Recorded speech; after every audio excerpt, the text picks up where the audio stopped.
It's now time for Total Health right here on Joy FM Radio, where your questions get answered by health professionals.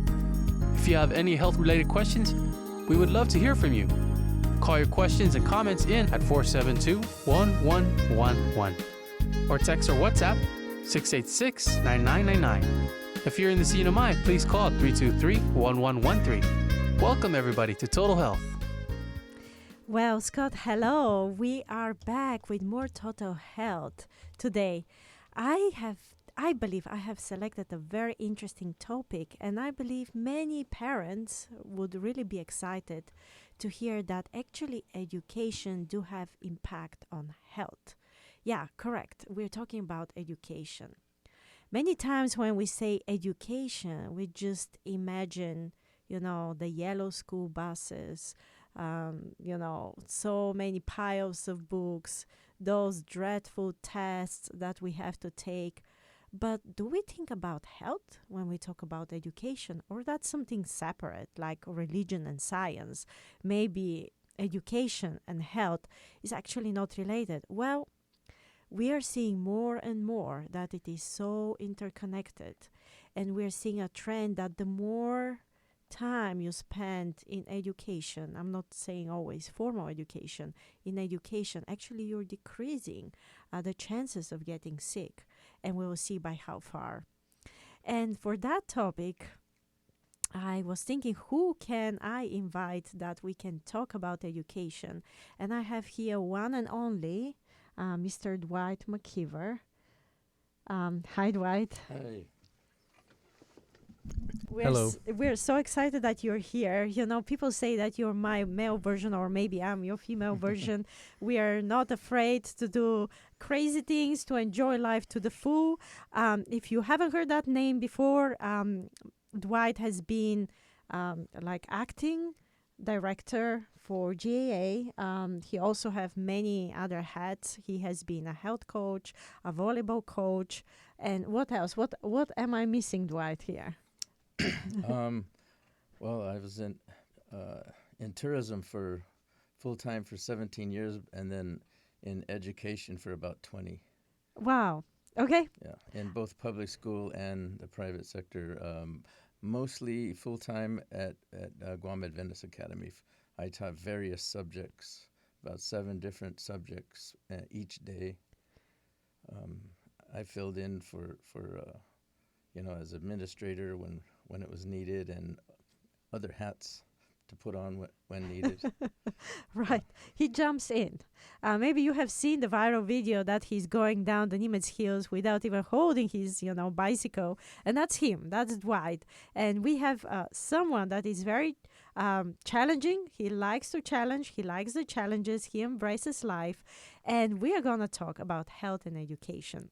Dwight, I believe you have seen several generations coming and going. And have you noticed anything different as it comes to education? My generation, I'm not going to say how old I am. We were very concentrated on getting the good scores, looking good, getting into the right school. Nowadays, things are a little bit changing because we would like to stimulate more creativity and give a personal choice to kids what they would like to do and, what profession they would like to have. Have you noticed any difference in trend when it comes to education, and especially when we talk about health? Different trends. Yeah, I would say if I had to sum it up to one observation, I would say it appears that the youth are less physically active these days, and most likely, things have changed. Technology has, exponentially increased, and with that in mind, with video games and high definition and just AI, when I was probably in my early teens, we were just utterly amazed when they came out with the first video game that I recall called, I think it was called Pong, where you just on the screen the ball goes back and forth, and you turn the knob, and you have like a paddle that bounces the ball back. And we were just so amazed at that technology that we would do that for a while and try to score. It's like playing hockey. You get the ball across without the other person bouncing it back at you, and you score a point. But after a while, we were so used to being active outside all the time that we would only do that for a short time and then get bored of it and go back outside. Right, like at your generation, my generation, we are really outdoorsy people. We grew on the street. I personally grew on the street, and nowadays we have more challenges. We might not have exactly the right playground in our neighborhood. Maybe we have dogs on the streets that are not allowing us to do many things. I don't know. You can tell me what was like Guam 25 years ago if we had the same challenges. I was here in, I grew up a military dependent. My dad was a Marine. And so the many years that he was deployed, we would get sent in all kinds of different places. And a couple of the years, we were allowed to come to Guam, my mother and us kids, while my dad was in Vietnam. And when we played here back in those days, we were still always outside, always. And I notice, now, for example, my youngest daughter was so excited when she found out that a new family was moving next door, because she saw that they had 3 kids, and one of them was basically the same age as her. But they've been here for 2 years now, and we can probably count on one hand how many times we've seen them come out of their house. Mm-hmm. And the one time she convinced them to come out, they never wanted to come out again, because one of them fell and scraped their knee and cried their eyes out. The other one ran in saying, Mommy, a mosquito bit me. And the other one got a bug in the eye. And every time she wanted to play with them, to come outside, they were afraid. Oh, I see. Those basic things, which was normal, to get a mosquito bite or to fall and scrape yourself. That never deterred a kid to play outside before. Right. In a way, we were very blessed. We had a very good childhood. Nowadays, we're scared of so many things. Even kids cannot walk to school anymore. Yeah, that is true. Things have changed in that regard. I don't remember being worried about being kidnapped, which is a unfortunate reality these days. Right. So there's that. A close-up because of a shooting alert. We haven't had that in our time, so we were more free on the streets. Yeah. I remember we were playing until late, and nowadays parents will say, how can you stay until 9 o'clock, on the streets? But we were very healthy. We were very happy. We were exercising more. And we're seeing that trend, for good and bad. The artificial intelligence really brings a lot. I don't know if you have seen those museums that there is nobody working in them, only robots. Because there is no need to have humans there, all the time. Everything is observed. You can pay to a robot and all that. I am afraid that very soon there will be no need of teachers, because teachers have difficulties controlling kids nowadays, having more challenges, to communicate with them. We have a generation that it is growing that's dependent on digital platforms. And, we kind of have secluded them in their own world, that they might not be able even adequately to socialize with us. And, to top it up, I am afraid that very soon we will have schools with no teachers. I'm just smiling because I observed a sign one time outside of a cafe, and it had in big print, it said, "We have Wi-Fi. Come on in. We have Wi-Fi. That way you won't have to talk to each other." Wow. And when I looked inside, the ironic thing was, when I looked inside, there were people who were obviously in groups or couples, But instead of talking to each other, they were really had their heads down into their phones, and they were there, but no one was socializing. They were just on their devices. Right, right. And so we are this generation coming up, it is that's their reality. That rely more on technology. Of course, their mind works in a way my mind will never work. It's very innovative, very creative, but at the same time, we also see some trends that are quite alarming. We'll talk more about that. What we're noticing that education is primarily very important for our health. Did you know that healthcare can contribute for your health only by 10%?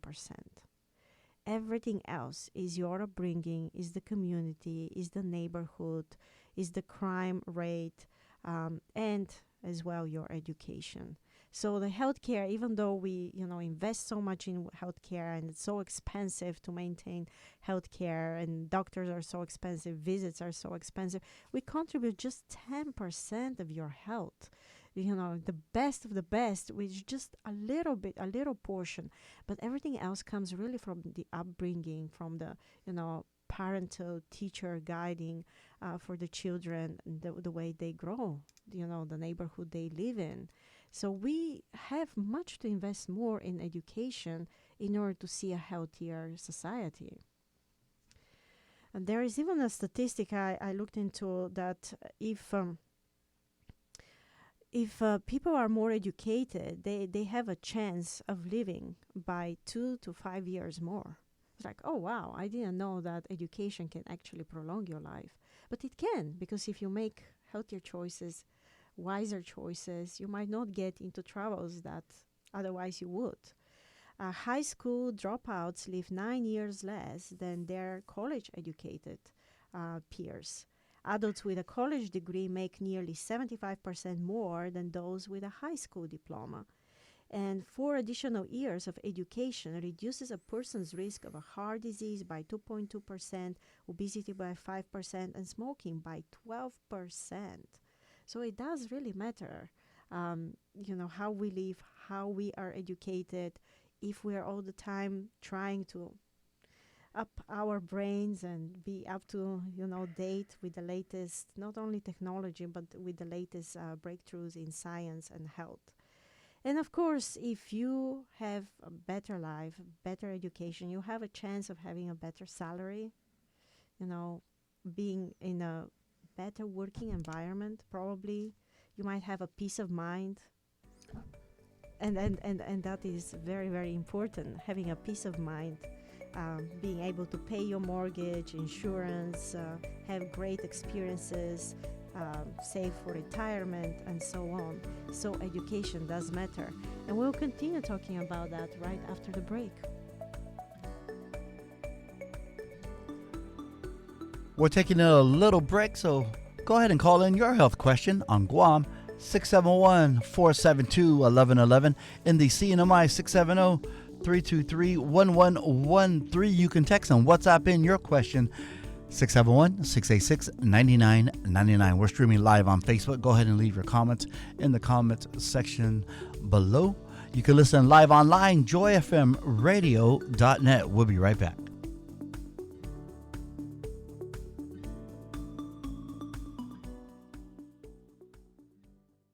There's a story that will be told one day.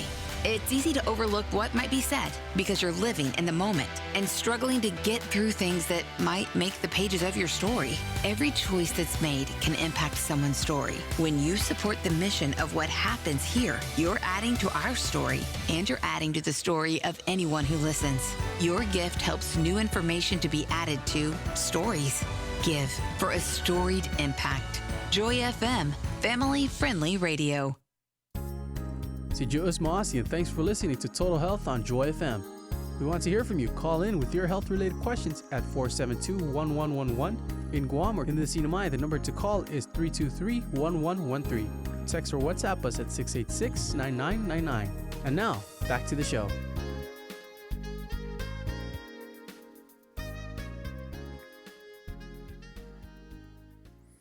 Yeah, I was going to respond to that. As I mentioned, teaching different courses. One of the courses I taught for was health class. and various social studies courses. But I used to take a survey and obviously try to motivate the high school students to go on and further their education. And I would ask them, how many of you, as far as I can remember, I did this every year, I would ask them the question, continue your education beyond high school. And I was,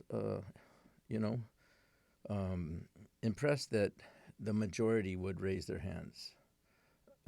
When I say majority, at least I would say probably 70%, 80% would raise their hands. But you'd always get a handful that would no. And then, so I would just ask them, what do you plan to do? And then I remember sharing them. I said, if you have a high school diploma, that's good. So stay in high school, get your high school diploma. But I would write on the board. I asked them the difference. What is the major difference between getting a high school diploma versus a college degree? And then just to send a message home, I would write the word JOB, right?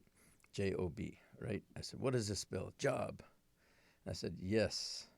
And that's pretty much all you're ever going to get if you limit your education to just high school diploma, a minimum wage paying job.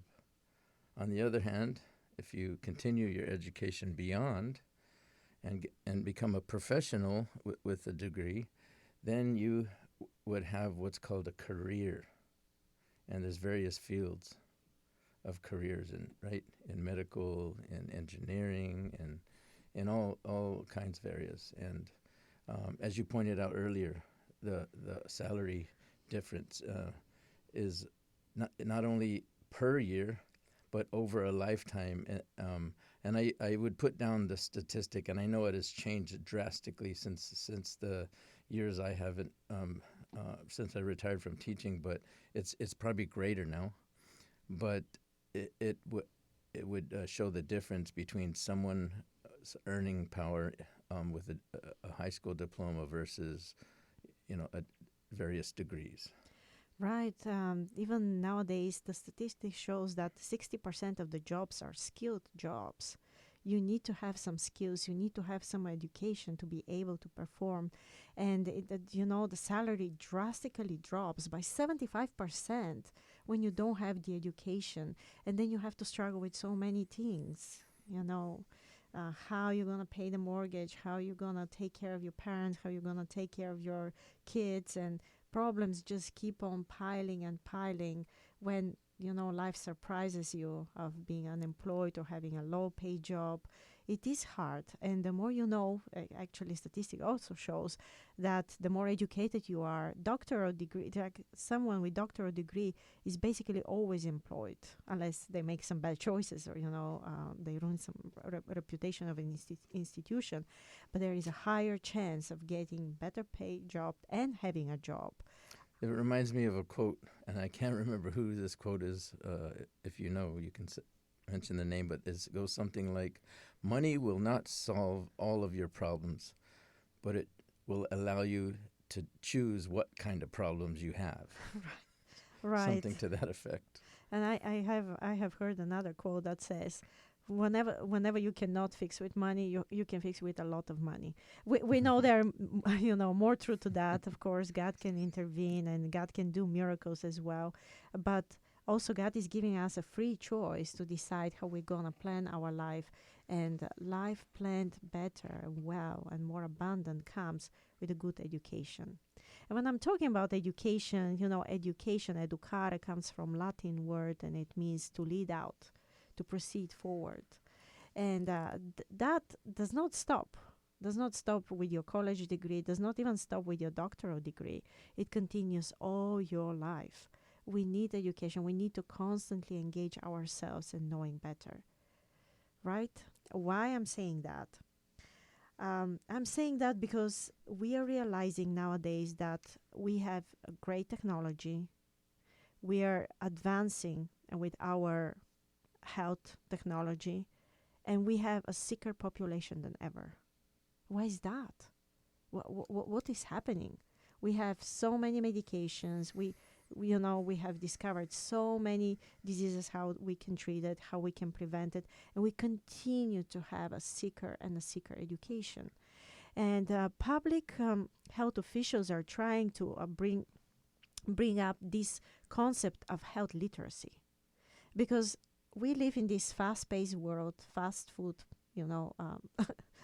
society. And even you go to a doctor, how much the doctor can spend with you? Average 8 minutes, 10 minutes. And it's like, okay, and the doctor comes and tells you what to do. And we don't know how much of what we say to the patients they understand. Actually, statistics shows they understand 10% of what we tell them. And so patients go with their ideas.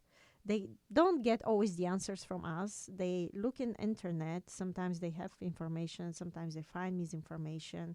Then they do something between what they think and what the doctor thinks. And this is the effect that we have. We're getting sicker than ever. There are more and more hospitalizations. And it should not go that way. As we're getting more educated, we're learning more about health concepts, and we are learning how to take care of ourselves. Yeah, it reminds me, unfortunately, maybe some of the listeners remember a pretty well-known speaker, doctor named Neil Nedley, and he came to the island and presented at the Hilton Hotel. I believe it was a free seminar, and the place was pretty full, but I remember him saying that after research had shown that you can, without a doubt, prevent and even reverse diabetes. Right. And they were astonished, and they thought, he said, this is it. We've, now that they've discovered through lifestyle changes that you can actually reverse your diabetes. And they published it, they announced it on broad speakers, and they did everything they could to get the message out there. But he was not only did it not decrease the incidence of people who suffer and sometimes die from that, but the statistics got worse over the next decades. Yeah, I mean, we can see those trends going up, going down, but overall, I heard some missionaries, doctors that were working in the clinic 25 years ago, and they will tell us that the diabetes on the island was so uncontrollable that a measurement that we call hemoglobin A1C, that shows how well your sugars have been controlled for the last 3 months, have been extremely high, like something like 25%. Nowadays, in our clinic, we are very concerned if it goes above 9. Usually it's supposed to be below 7, to say, okay, that person has a well-controlled diabetes. But those missionaries are saying, you're lucky. It is dropping. We see changes even in Guam. We're seeing more and more people walking on the streets, more and more people being interested in more plant-based diet than, the meat-saturated diet that islanders are having. When we're saying that the overall picture is really changing, maybe we see moments there and there, but with the better education, we do receive better results. Many times I say, if I take some measures on the island and I stop all the spam, for example, I believe not only spam, like heavy meats and steaks, I believe that most of the chronic conditions by 60%, this is what public health says, would be reduced. But if we take measurements like that, it will not be very well accepted within the culture. So the culture needs to grow together with health literacy, and that takes time. That really takes some effort. Yeah, unfortunately, Guam is pretty high in their achievement in spam consumption nationally. Yes. And I think Guam competes with Hawaii for the top consumption per capita. Some years Hawaii wins, other years Guam takes back the trophy, for for highest spam consumption. And I'm sorry, I'm being sarcastic about that, but yeah, if when people get educated, then the ball is in their court Correct. to make the decision once they have been informed that in fact you are what you eat. Yeah, you're right. And as a volleyball coach, that's why you're saying that now the ball is in your hands when you're educated. But we need to strive for that education. Many times our patients don't understand us, those basic concepts. And to be honest, we have confused the public for so many years. We would tell them, hey, you're diabetic. Now you cannot eat fruits. You cannot eat, vegetables. They contain carbohydrates. It's going to increase your potassium. You have to eat only protein. You stay away from fats. And our patients, of course, they eat mainly meat, mainly spam. And so we also have contributed to that, but also our perception as medical providers have changed over time. And we are realizing how important the plant-based diet is. Now we're singing our new songs, and it will take time, this new song, to be sung by the general population. As we continue forward, I would like to see what's your opinion about the advancement that we have of technology in the schools.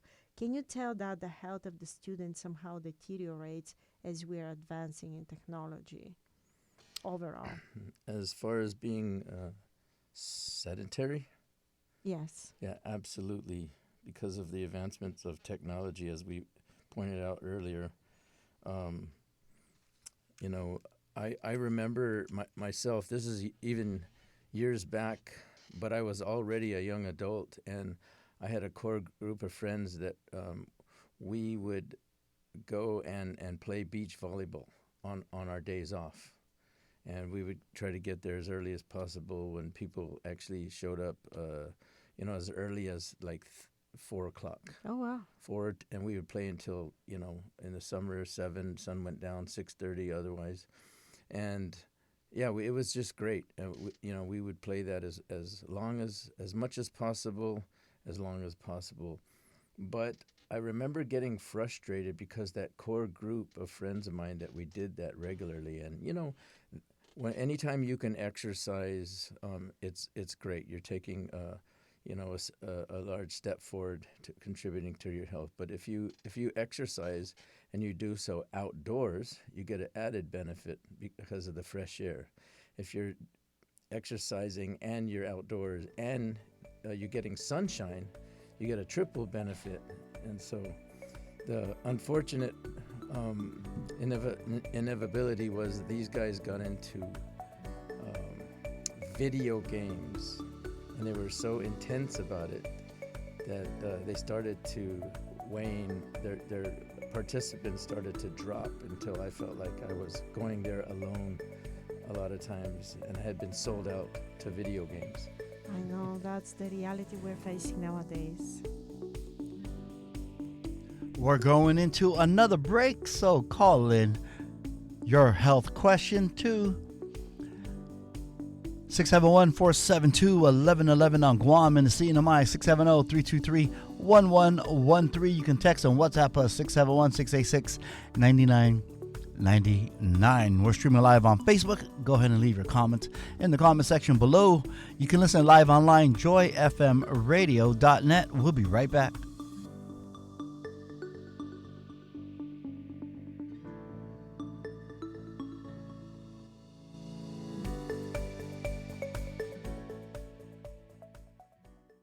You can live the life of the generous, even if that hasn't been your experience so far. If you've held things close and kept things from others, then you might be surprised at what generosity will do to you. Sure, it helps others, but generosity does something inside you because it trusts that God will still meet your needs and that He can show love to others through you. That type of generosity is why we're here. One gift can change your thinking.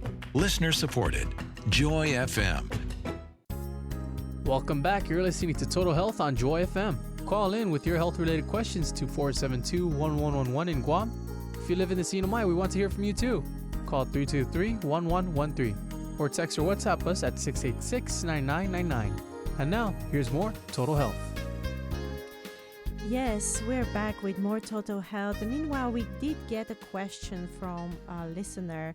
I'm going to combine that question with a question I have towards Dwight. The question from the listener is, what are the ways to better mental health, especially during this time? And I will combine it with another question. Nowadays, would we say that the high demands that we have in school actually affect negatively the health of our students? So on one side, what are the ways to feel better mentally? On the other side, we have to acknowledge that students are going through a lot of changes. We have higher demands for, future jobs, good career jobs. We would like students to really excel and study and push beyond measure, which of course can contribute negatively to their health. How can we face those challenges and at the same time thrive and have better mental health? What would you say, Dwight? Well, I think we have to just remember that as much as possible, I know traditional education focuses primarily on just the mental. And they discovered that, even in public schools, that it wasn't actually healthy to just sit down and focus on the books only all day long. And so they incorporated PE, physical education. And so they came to the realization that the human body requires both mental and physical stimulation to succeed and progress and be healthy. But we would take that even one step further and include the spiritual component. So yes, mind, body, and spirit. If you can incorporate all of those three, if you're going through extreme,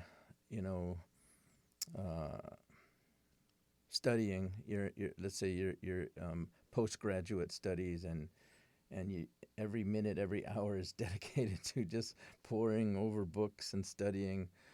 It does take time management, but studies have shown that you would actually do better if you forced yourself to balance out your periods of sleep in between.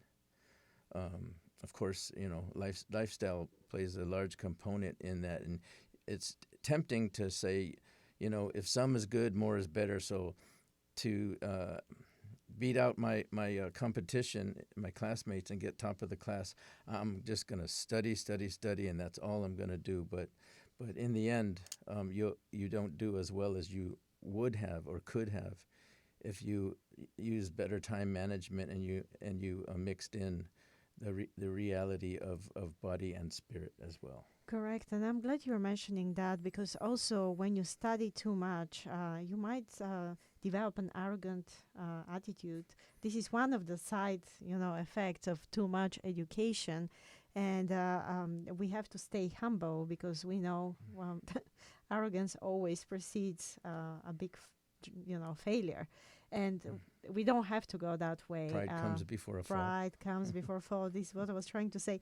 So there are also some side effects of only studying. We want to promote education by all means, but we don't want education to come with a price of paying price with your health. For example, it enhances some parts of your mind, like information, reasoning, self-expression, but it in expense of others like introversion, instinct, curiosity. So we have to have both. We can't only, feed in one way. We also have to have a time that we can self-express ourselves. Also, if we study too much, we also can be more prone to get some false ideologies, and depending on the educator that is telling us. I'm not saying this is not good, but this is where it comes with deceiving, having God's guidance, not knowing what to choose and what not to choose, and what to believe, what not to believe, what to study, what not to study. It can teach inferior people that they're just as good as their superiors, and thus upsetting the natural social order. It also produces an exaggerated sense of human self-importance in relations to animals and plants. I can say, I'm more knowledgeable, and I can do whatever I want with the nature. Nature needs to Sounds serve like me. a superiority complex. You're Superiority describing. complex. This is what I'm describing, Yeah. and so education should never come, in that respect, and also it disguises some structural unemployment problems. It undermines faith and religion. Mm. Many successful academical people, they like, That- there's no that sense in Reminds me of studying religion. Solomon in the Bible. Yeah. Solomon in the Bible, he was the wisest man, and he still made quite a lot of mistakes, even though he was the wisest man when pride got into him. And then it makes uneducated people feel stupid. So, when you sit next to somebody that's very knowledgeable, you can have this attitude. And by all means, we don't want to have that. Even if you have more education, even if you have better salary, still you're not anything more than other people. Maybe you have put more efforts into that. But at the end, only God knows, and He judges our motives. It does not make us better Christians, even though we might be more educated. This is what I'm trying to say. Yeah, it reminds me of a saying. Have you heard this? It goes something like this: people won't care how much you know Until they know how much you care. Yes. And I know that, and this is what I use for my patients. They can certainly say that, they have been heard, we cared for them, and then we have given some knowledge, some advices, if they may take them. So education is good, but should not come at the expense of your own personality. And you're right about the sitting disease. We call the sedentary lifestyle the sitting disease, and that's the new smoking. couch potato syndrome. The couch potato syndrome. We call it the new smoking syndrome, because people are not smoking as much, because there was a lot of public awareness of that, but people are sitting all the time. I am sitting all the time, seeing patients, charting takes a lot of our time. Every profession nowadays is charting a lot, over charting, because we have also legal system, and we have so many demands to satisfy, and we're sitting most of the time. If we are not doing that, if we're like walking all the time, we get more even tired, and we can't be so productive. We have this tired society, all the time being tired, and at the same time pushing the society forward, even though being tired, and it does not lead us to anywhere. We're getting sicker and sicker as a result of all that. I know I describe many problems at the same time. It is difficult really to solve them one by one. Certainly starts with good education, but starts also with good faith. Yes, and humility goes a long way. Humility goes a long way, and I really like when I see people that are smarter, they grow smarter, they somehow become more humble, because they see that they don't know much more than they think they do.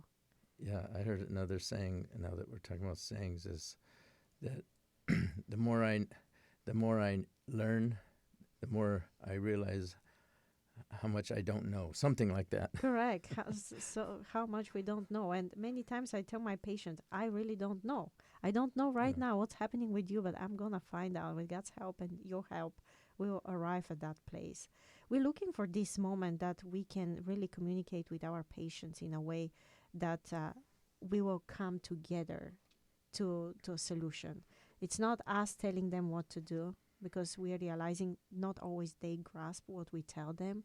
Our level of health literacy is much, different than theirs, and they might not understand what we mean. Many times I see them on the second and third visit, and they say, "Oh, doc, you said so and so." "Oh, no, I didn't mean that."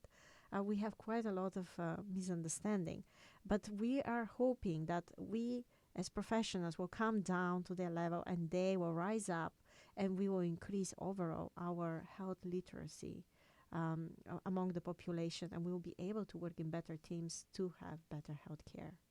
That's correct. Yeah, I even heard someone say, the older I got, the smarter my parents were. Right? Because as teenagers, we think we know everything and our parents know nothing. But Yeah. as the years go on, then we say, that's why they did that, or that's why they said that. But unfortunately, it takes years to realize It takes years to that we realize. don't know it all. We don't know it all, and there is no manual how to be a good parent. Sometimes you you might make a lot of mistake with the first child, second child. By third, fourth child, you have better idea. But yeah, education does really help. When you are in doubt, when you are not quite sure, you can always check with us. We like patients that are interested in their own health. I don't mind patients that go and search in Google. I don't tell them not to. If they're interested, they would like to know how to get better. Sometimes I would listen to everything that they have to tell me, what they taught and what they read and all that. And then I'll just guide them to get to their answer by themselves. And we would like people to know more. Even though if there might be miscommunication or misinformation, we still would prefer that they search for themselves the answer, because when we give them the answer, they will be more receptive to accept it. I think it's worth pointing out, too, the difference between knowledge and wisdom. Of course. The knowledge is just knowing, and whereas wisdom is how you apply that information in a practical, way. Right, experiential way. Because as you know, we can go back to Lucifer in the Bible. He was, highest ranking genius as far as intellect. But as far as wisdom is concerned, he didn't apply it as good as the other angels that decided not to rebel. And so that's one of the challenges, as Neil Nedley found out, that just knowing that you can reverse your diabetes, through lifestyle changes, that it would plummet and almost come down to zero. Unfortunately, I think he concluded that self-control was the problem with many people, even though they knew. For example, you pointed out smoking. Some people still smoke regardless, or start smoking regardless of all the education, knowing, right. Without a shadow of a doubt, that it does cause cancer now. Right. One thing is knowing, another thing is knowing how to get there. Third thing is to be motivated to do that. There are many components to it, and also the environment. If you're surrounded by people that will constantly smoke and encourage you to smoke, it is more difficult. What we are discovering nowadays in healthcare is that healthcare decisions that are taken together with patients are bringing significant benefits. For example, patients who participate in their decision report higher level of satisfaction with their care. They have increased knowledge about their condition, their tests, their treatments. They have more realistic expectations about the benefits and the harms from the medications, from the therapies, are more likely to adhere to screening, diagnostic, treatment plan, have reduced decisional conflict and anxiety. They are less likely to receive tests or procedure which may be unnecessary. And we would like to encourage our audience to become more health interested, more health educated for the betterment of the whole society. We're going into our last break, so give us a question with your health and education question on Guam 671-472-1111 in the CNMI 670-323-1113. You can text and WhatsApp us 671-686-9999. We're streaming live on Facebook. Go ahead and leave your comments in the comment section below, and listen live online, joyfmradio.net. We'll be right back.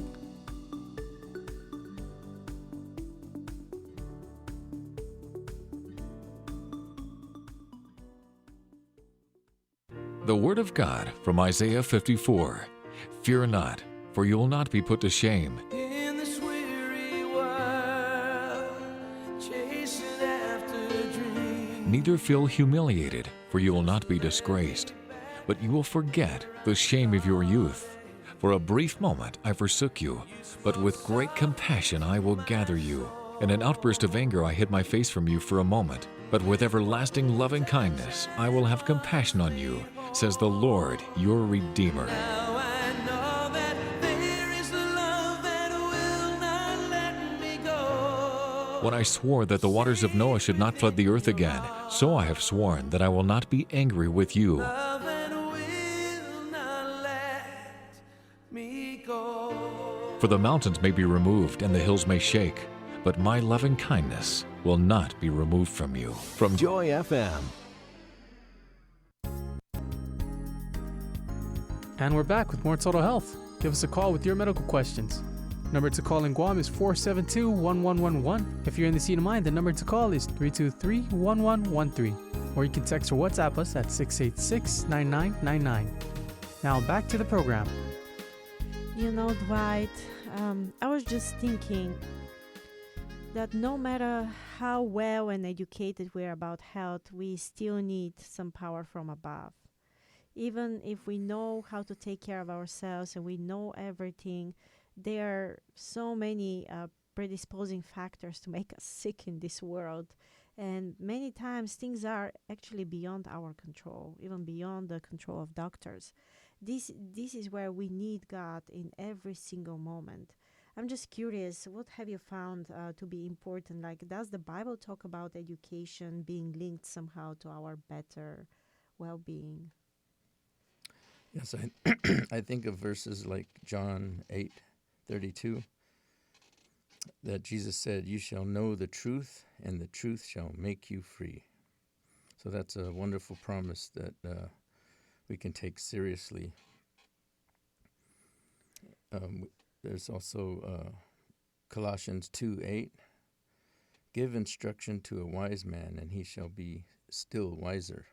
Teach a righteous man, and he will increase in learning." And it reminds me of years ago, I remember running down Marine Drive, and I sprained my ankle, and some nice gentleman picked me up, gave me a ride, offered me ice, and while I was sitting there icing my ankle, I thought, this is really nice, and I looked at this big EFIT wood desk with a chair, and I saw a sign on it, and it was kind of far away, but I kind of squinted, and I looked, and I could easily see a large word, wisdom, the word wisdom there, but there was fine print under that, and even though I had a sprained ankle, I looked around, and they were in a different room. I could hear them talking, but I was just curious what it said, and so I kind of limped, hobbled over there to read this fine print, and under the giant word wisdom, it said, "Wisdom, ... and then below that in the smaller print, it said, is evidenced by good judgment. Good judgment comes from experience. Experience comes from failure." And I thought, wow, that is very profound. Because, sometimes we can, the least painful way to learn is by observing the mistakes of others. If someone's walking right in front of you and they step into a puddle of mud, and, their shoes is soaked with mud and water, well, you just saw what happened. If you're exercising wisdom, you'll step aside from that same deep hole that's filled with water, and without having to deal with a wet shoe all day at school or work. That's just a simple example, but the Bible does say that it is filled with stories and samples for our admonition. And so we don't have to go through all the pains and mistakes that life sometimes throws at us. If we did something very simple, it's simple to say, but the Bible does say the whole duty of man is to fear God and keep his commandments, right? And so you don't have to go on TED Talks and listen to dozens upon dozens of people that, are the smartest, wisest, and wealthiest people to find out what is the meaning to life. The Bible already tells us what the meaning of life is. What is my purpose in life? And it's simply to fear God, right? That's the first 4 commandments, our relationship with God, right? And then the golden rule, to treat others how we want to be treated. And so that's all summed up, as Jesus pointed out. In the 10 Commandments are summed up in those 2 things. And we could avoid, it's actually the recipe for a happy life. for a happy, longer life, Yes. abundant life, to get to know Christ as He is. And so that's wisdom in a nutshell. If you're pressed with time, and you want the abbreviated version, yes, the recipe for happiness in life is to fear God and keep His commandments. Right, and some of those commandments, they apply to your body. Your body is a temple, so we need to take care of it. Even Solomon, that was one of the wisest men talking about wisdom, he said, of making many books there is no end, and much study, where is the body? It is amazing to know much. The more you know, the more, you can apply, the more you can help. And I actually really like this talk that says, the more that you read, the more things you will know, the more things you will learn, the more places you will go. Your life becomes much more interesting when you can do all those things. But even though your life might be good, still there is much more to learn to it. And the purpose and the meaning of life, as you said, is to find God, to find what is God's mission for your life, to know that your body needs to be healthy to be able to complete that mission. Because many times we might die prematurely and do some wrong choices with our own body, not being able to complete those dreams that God has for us. And if you have dreams, God has bigger dreams than you. If you want to just open a shop in the local neighborhood, God wants you to do more than that, maybe open in several countries. I don't know. God always dreams bigger for us, and many times those dreams are really curtailed because we are not healthy enough to complete it. We make some choices, or we just cut corners from there and there, not emphasizing in our health. So there's so much to learn from that. And me and Dwight, we were talking this week about the new generation, the iPad generation, the new generations that are coming with these obsessive, addictive tendencies towards the digital world, being actually so addicted that they can't imagine the world without it. All that they want is just an iPad. And many times as parents, we just give those iPads so we can have peace at home.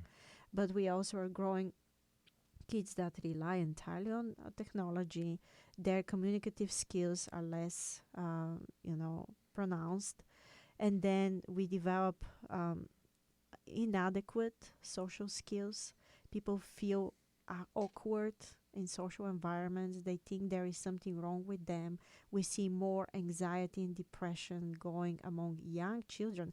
If I ask somebody 7 years old, are you having anxiety or depression? They know what it is. I don't remember when I was growing, if I had known what depression is and what anxiety is.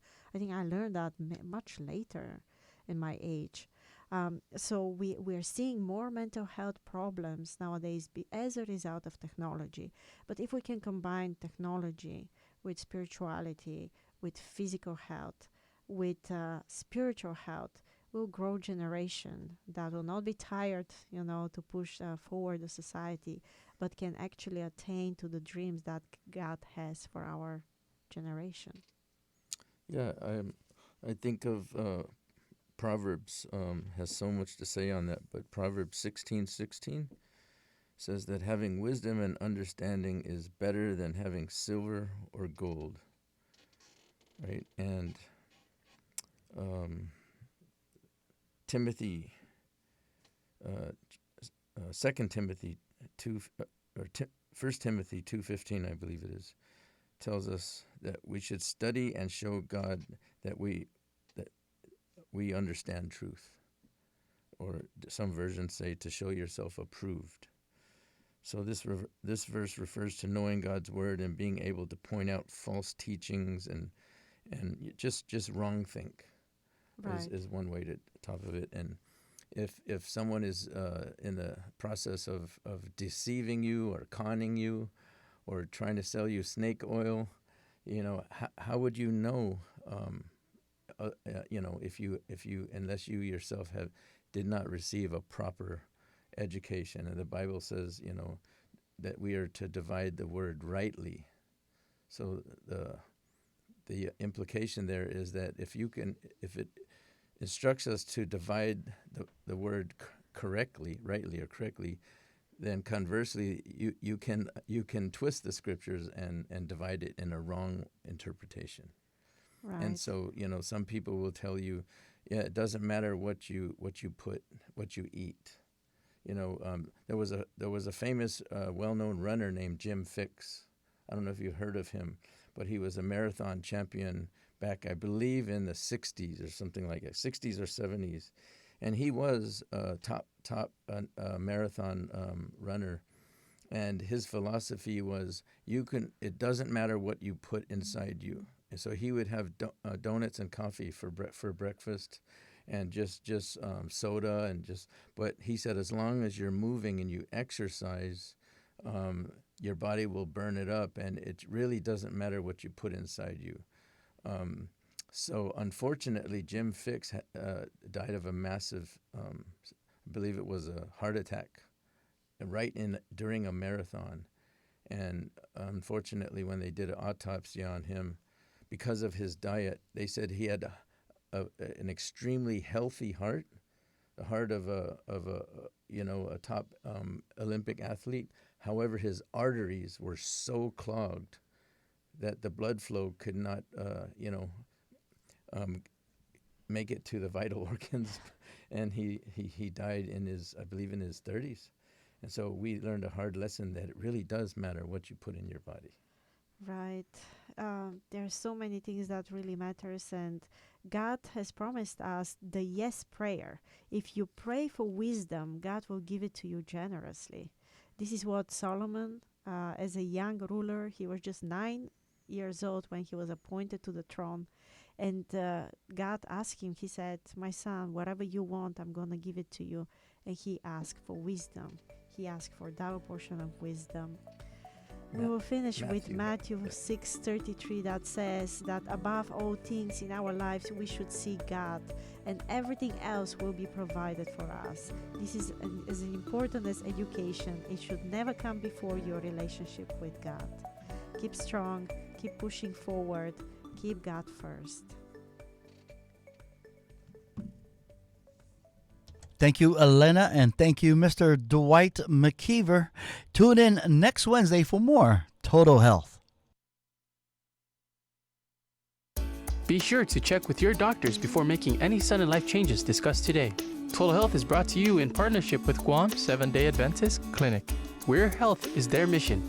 You're listening to KSDA 91.9 FM, Aga and Igania Heights, Guam, and KORU 89.9 FM, Garrett.